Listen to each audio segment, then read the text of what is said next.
Welcome back to my channel. Today I'm reading Tyrone the Horrible. Berlin was a little dinosaur. He lived with his mother and father in a great swamp forest. There was a lot of dinosaur children in Berlin's neighborhood. They played together every day, and Berlin was friendly with all of them except one.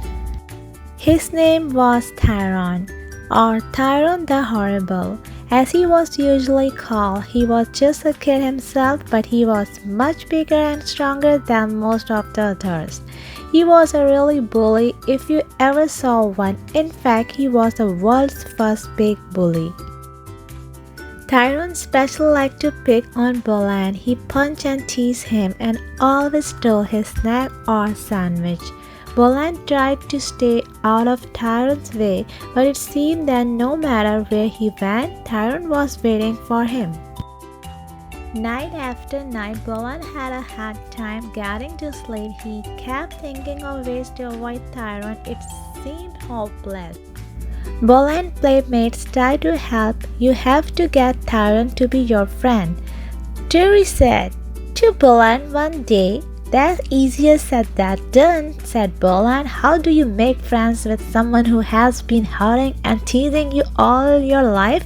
You have to give him a present and show him you care, Terry said. Berlin thought of for a while what kind of present could he give Tyrone. Then he remembered how Tyrone was always taking his snack and sandwiches. A present for Tyrone, he said. Well, at least it's worth a try. That afternoon, Berlin went looking for Tyrone here. He said in his friendly voice, "It's such a hot day. I thought you might like a nice ice cream cone." Tyrone looked at Berlin for a moment. Then he smiled a nasty smile. "Ice cream for me. How sweet." Tyrone grabbed the cone, then he turned it upside down and squished it on Berlin's head.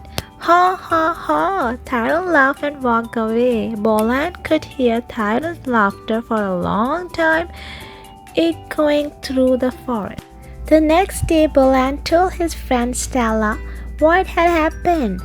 "You are taking this too seriously," Stella said. And so the next time Berlin met Tyrone, he stayed cool. "Hi, lizard-head," roared Tyrone as Berlin walked by. "How about my sandwich?" Berlin did not pay any attention and didn't even try to run away. He kept on walking. "I guess I will have to help myself again," Tyrone said. He stomped on Berlin's tail until Berlin let go of the sandwich. Berlin tried not to show his tears, but it hurt a lot. When Berlin's friend found out what Tyrone had done, they were furious. "It's time to fight back," Stego said. "Tyrone has given you enough trouble. You must stand up to him and show him you are a dinosaur.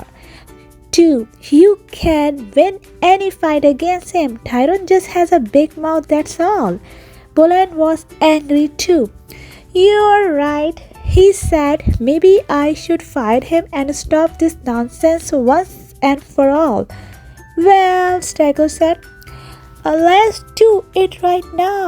The four friends marched off to find Tyrone.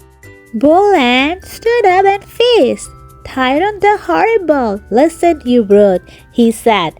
"I have had enough of your bullying. Come on and fight."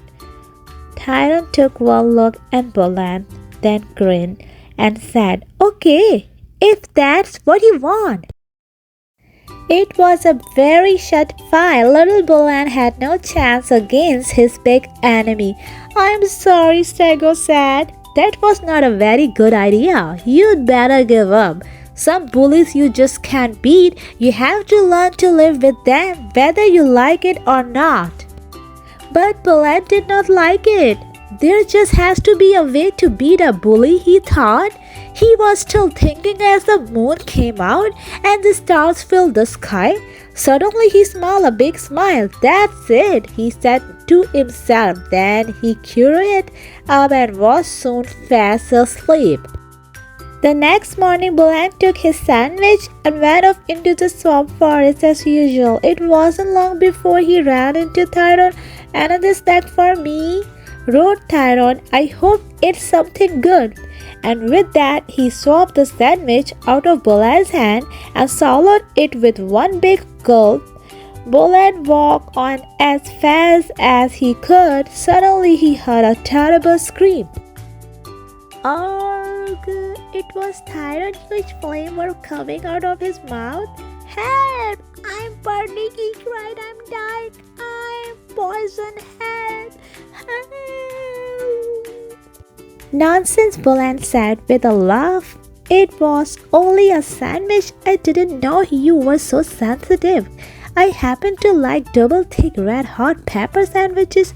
Too bad you don't." He turned around and went off, leaving the mowing and growing Tyrone behind. From then on, Tyrone stayed as far away from Bolan as he could. Bolan played happily with his friends in the swamp forest all day, and he never had trouble falling asleep at night. When much later some scientists found Tyrone the Horrible, he looked a little different, but he still had that nasty smile on his face.